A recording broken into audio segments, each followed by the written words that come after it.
are living your story right now, in this moment. You know, no two stories are alike. We are all unique.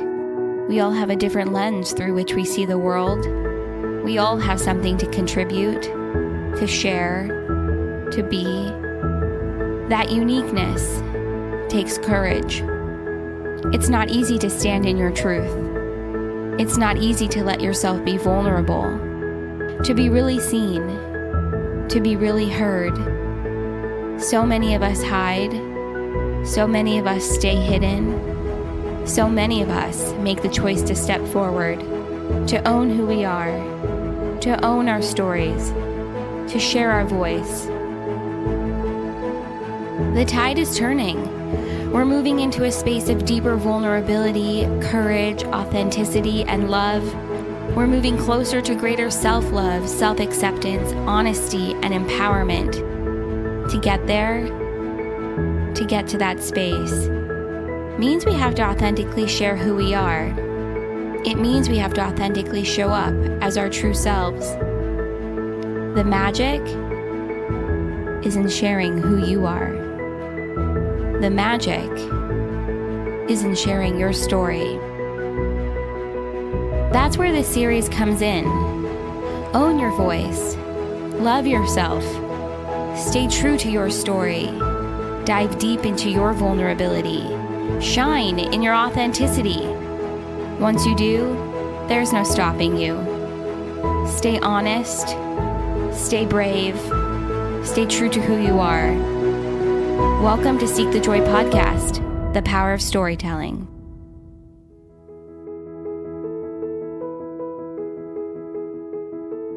My story. It seems a little strange to me that people would be interested or even inspired by me or any story that I have to tell. It has come to my attention, though, that I couldn't be more wrong. My story starts in August of 2014. I had just started back to work after the birth of my second child. I was working as the head wardrobe stylist at an entertainment news program. The job was always stressful, but I went back to it with a renewed sense of excitement, hoping that this time it would be different. I had been there for 7 years and also had my daughter while working there in 2010. I remember going back then with the same hope that somehow it would be completely different when I returned. Alas, it was not. It was a horrible, stressful place to work, and I quickly became overwhelmed by the pressure of trying to be great at my job and still be a good wife and mother. Pretty soon, I wasn't doing any of those things well and had lost sense of who I was. Most nights, I would cry to my husband about the ridiculous nature of my job. In September of 2014, my husband and I had made the choice that I would step away from my job in order to find myself and get a new place in the job world. I took a few weeks to get back to being me, and then I turned to what I wanted to do. I decided to start my own personal styling business. I was so excited by the prospect of being my own boss, of making my own hours, and being able to do things like volunteer at my children's schools. Of course, all of that would come with a different price because my income was always the constant in our house. We knew we'd have to adjust, but the happiness we hoped this life would offer us would make it worth it. After my husband built my website, we launched my business in January of 2015. It was hard and it was scary. I'll never forget my first client going to a complete stranger's house to do a closet audit. It didn't take me long to realize that this is what I should have moved to a long time ago. I felt so fulfilled, appreciated, and most of all happy. It took a little over a year to get into the swing of things, to consistently book 3 to 5 clients a week. We had to make a lot of changes, but the happiness it brought to me and my family made it all seem worth it. In September of 2016, just when my business was really catching its stride, I was diagnosed with breast cancer. I remember this day like it was yesterday. I knew what they were going to tell me. It had been 48 hours since the mammogram, ultrasound, and biopsy. My guess is that they don't move quite that fast when they aren't sure there's something to be concerned about.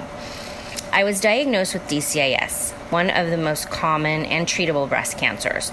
It was found in my right side and then after an MRI in my left side as well. I was told that my surgery, a double mastectomy, would remove the cancer and I should be fine. I was told by my doctor while crying hysterically that, Amy, this is not going to kill you and you are going to be okay. Nothing can really prepare you for a diagnosis of any kind, but in the big picture, I tried to stay positive and feel lucky it would be relatively easy. When trying to explain my diagnosis to our daughter, who was then 6, we even called it easy peasy cancer, to which she replied, "Mommy, this is impossible. You're the healthiest person in our family." Actually, she was right. I ate well, I exercised, and when they tested me for genetic markers, I had none. It also did not run in my family. So it was just a fluke. Lucky me. In November of 2016, I had my surgery. It was, as expected, a difficult time, the least of which was not being able to lift or carry either of my kids for 12 weeks. My son, the youngest, who was 2.5, took it the hardest.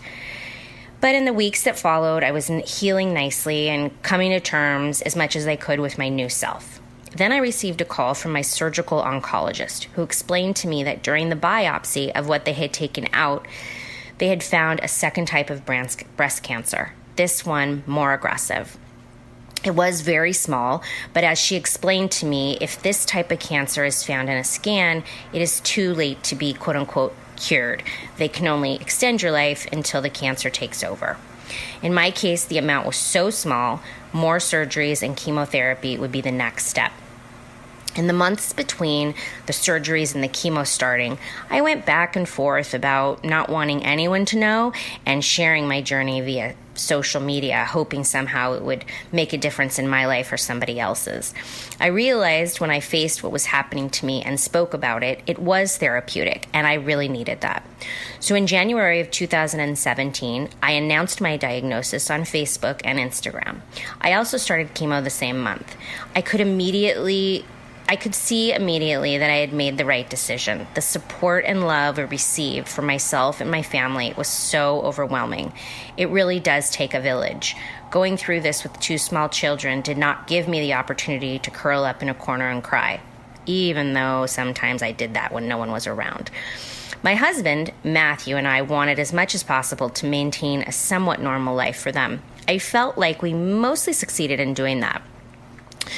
So when you're diagnosed with cancer and you have to go through chemotherapy, the doctors give you a big pamphlet before you start with all the medicines your therapy will include and all of the possible side effects. Needless to say, it's more than a little intimidating. And of course I thought, I'm going to be strong and kick this cancer right in the ass. I'm not going to have any of these problems. Nope, not me. Well, I had my first treatment on a Wednesday, and by Saturday evening, it hit me like a ton of bricks. The children creeped out of their room to the sight of me throwing up all over the kitchen floor. I could not stand up to make it to the bathroom. Unfortunately, it got worse from there, and our house is too small to try and hide in a room somewhere so they wouldn't have to see me going through that. The good news is I snapped back that first time pretty quickly. So 3 weeks later, we could take my daughter to Legoland to celebrate her 6th birthday. I had cut my hair short so that transitioning to the hair loss was easier. I had very long, pretty nice hair. It was kind of my thing. The doctor said that the hair would fall out about 3 weeks after the first treatment. Sure enough, it started falling out at Legoland, but I was prepared with cute beanies and scarves. My daughter and I were getting on a ride together, and when we sat down to put the seatbelts on, the attendant said, "I need you to take off your beanie and leave it in this cubby until you finish the ride." I could feel my daughter's stress about me taking the beanie off and clumps of hair possibly coming with it. I took the beanie off proudly, she held my hand, and we had a great time on the ride.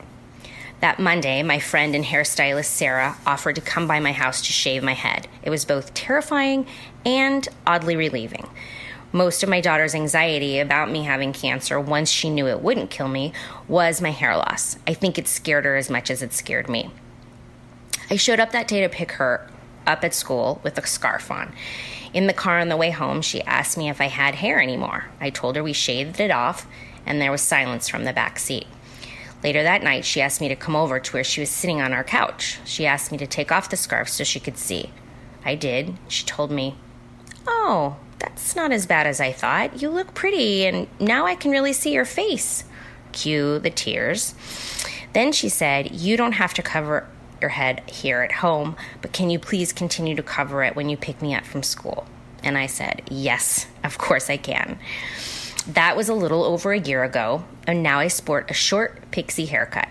I continue to share my journey via social media, and while I have finished my active treatment, I still have a host of side effects from both chemo and long-term medicine I have to take, as well as medical bills that still pile up even with decent medical insurance. Though I have never posted specifically about our financial stress, I suppose people can assume it. A couple of months ago, I was called to serve jury duty. I posted something funny on Instagram about being bored and look at my cute outfit. People laughed and commented, but I never gave it a second thought. I ended up being released that day by the judge due to possible financial hardship. The next day, I received a message via Instagram from someone who only knows me through Instagram. We mutually follow each other and comment often in each other's posts. She asked me how jury duty was going, and I explained I had been released and why. Then she asked me if I had a PayPal account. I said yes and explained it was under my email address. I still wasn't sure why she was asking me, but then 10 minutes later, there was a very generous deposit made in my PayPal. I was in shock. She explained that every month she gives to a charity, and this month she picked me. I mean, wow, right? Someone I don't even know? Basically, a total stranger is giving me this amazing gift. That night, when Matthew got home, he was able to pay 2 bills that, without that money, we would not have paid those bills that night. Matthew was overwhelmed by emotion, as was I. Mo is her nickname, so that's how I'll refer to her. She lives across the country, so we exchanged phone numbers. I texted her about the payment of those bills and the unbelievable timing of that money, and obviously thanked her profusely. The next day, she texted me asking if she and her coworker could set up a GoFundMe page for me and my family. And I was hesitant because I just didn't feel like things were that dire for us. Even though they are, I mean, we have a roof over our head and I'm still alive, right? She sort of insisted that I let somebody do something nice for me, saying anything you get is helpful, right? She was so right. So I sent her a few pictures and my story. The next day, the page was up with the most beautifully written story. I cried and just could not believe someone would want to do that for us. Mo and I have exchanged lots of text messages at this point. The page has been up for a little over a month and helped us get out of our hole little by little. Matthew, who can be a bit of a cynic, has had his faith in humanity restored, as have I. I would say 95% of the people who have donated do not know us. They just know Mo. And if she's going to support someone, then they will too. There are good people in this world, and social media can work in mysterious ways. I can't wait to hug Mo in person one day. Thank you for taking this journey with me. Telling my story has been a pleasure, and my hope is that in some way it will make others feel good. What have you learned about yourself from sharing this story? I have learned once again that sharing my story is incredibly therapeutic. While sharing, I even found new emotions that I had in regards to my journey. I think when you're going through anything, you sort of power through and do what you have to. At least that's what I did.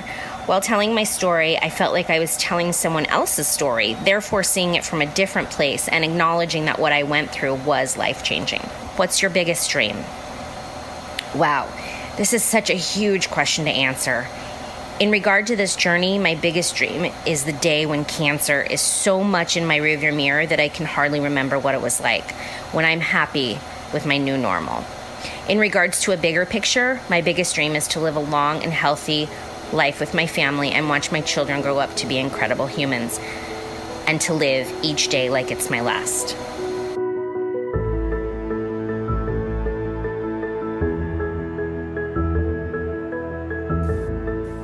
Hey, my name is Laurel Brown, and this is my story.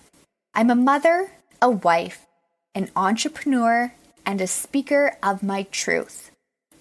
But it wasn't always this way. Growing up, I was insecure, anxious, driven by fear, ignorant, and always just wanting to fit in. My main mission in life seemed to be making sure other people liked me, which meant I was never actually me. Instead, I was always what other people wanted me to be or expected me to be. Yes, I could put a smile on my face and pretend to be that person who everyone else wanted, but deep down, I was lost. Life was passing me by, and moment after moment became a blur. The internal voice inside my head, which I now know was my ego, wanted so badly to suppress the pain I was feeling, which resulted in many bad choices. I began to self-medicate with alcohol and damage my body with cigarettes and poor food choices until I hit rock bottom. After splitting up with my fiance in 2011, another man walked into my life. I did not know at the time that this relationship would ultimately change my life, but it did. And yes, we got married. Fast forward to my mid-20s. I moved from the city I had lived in my entire life with my husband and my 2 beautiful young kiddos. I had no friends and didn't get out to socialize much, but I needed something to fill my time. So I decided to go back to university with the intention to become a social worker, and decided that it was also time to start taking care of my body through physical exercise and nutrition. During my fitness journey, I learned a lot about self-care, specifically the impact of personal development books. This was really my first glimpse into personal development, and I started to read a lot. It was about a year later that I joined a network marketing company, which was totally out of my comfort zone, but something inside was telling me to go for it. I was a stay-at-home mom, I was in university through correspondence, so it just made sense for me to give it a go.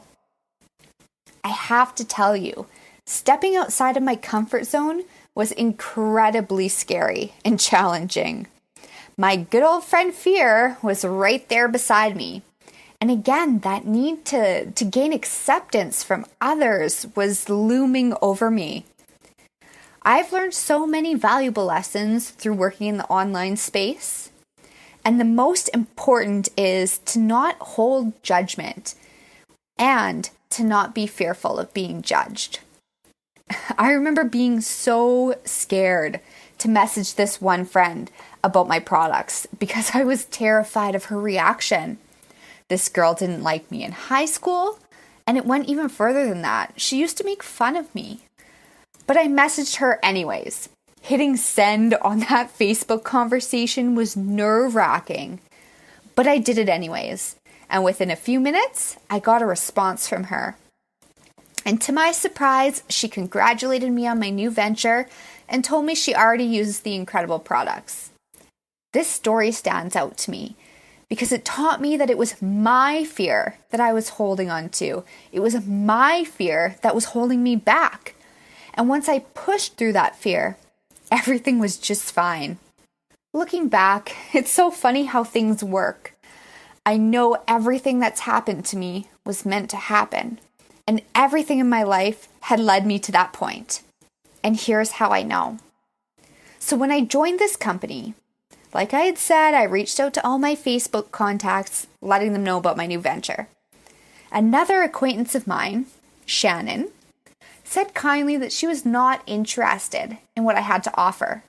But this put us on each other's radar. She's an experienced yogi, a truly inspiration to all, and I started to really watch her on social media. I noticed that she was putting on a 10-day online meditation for free, which was to be held at 5 a.m. every day via Zoom. At this point in my life, I was not a spiritual person. To be honest, I had considered myself an atheist up to this point, but something deep down in my core wanted me to do this. So I thought to myself, what the heck, might as well give it a try. I'm getting emotional even thinking about this because those 10 days changed my life. I had the most profound and incredible meditation experiences. And keep in mind, I'd never meditated before. And I knew that this is what had been missing from my life. I finished those 10 days a new person. I started to learn about traditional yoga, about spirituality, and about inner work. And I ran with it. Now, I'm a personal development, self-growth, and soul-searching junkie.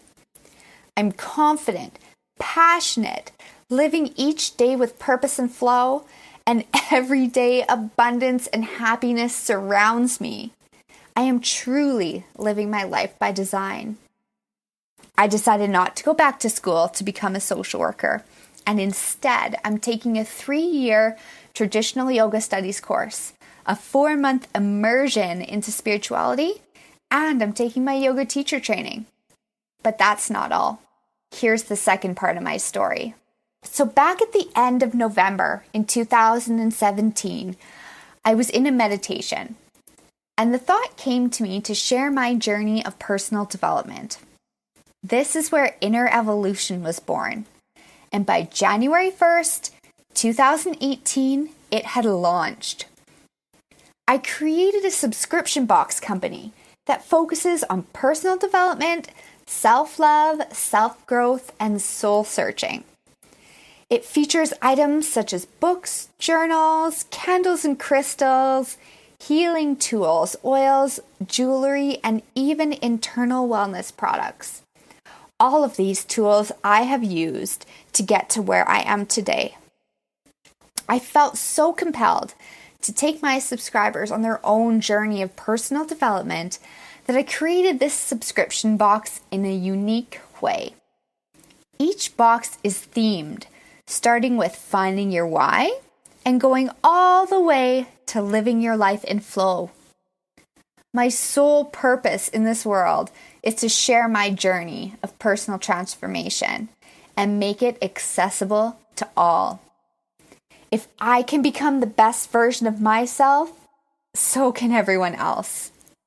My biggest lesson recently has been what I've learned about myself through sharing my story. I always knew that I wasn't alone, but sharing Inner Evolution and my story with the world really amplified awareness to the fact that we are all one. Just like the quote by an unknown author says, "We are all one. Only egos, beliefs, and fear separate us." And that's exactly it. When it comes down to our universal being, our core self, we are all one. And when we share our story and share our journey, we can rise together in love and support one another. I dream that one day I'll be able to positively impact the world on a grander scale, bringing light, hope, courage, and strength, and love to those who need it. So to conclude my story today, I want to leave you with 3 important things to remember about the journey of life and self-growth. Number 1, express gratitude every day. Number 2, everything is temporary, even the pain. And number 3, live your life through the lens of love. Sat Nam, my friends. This is Seek the Joy podcast, the power of storytelling. Join us, share your story. For more information and to get involved, visit seekthejoypodcast.com. This series airs the 3rd week of every month, and make sure to join us for Seek the Joy Tuesday. Until then, thank you for your honesty. Thank you for your bravery. Thank you for your joy. Thank you for being here, and thank you for listening.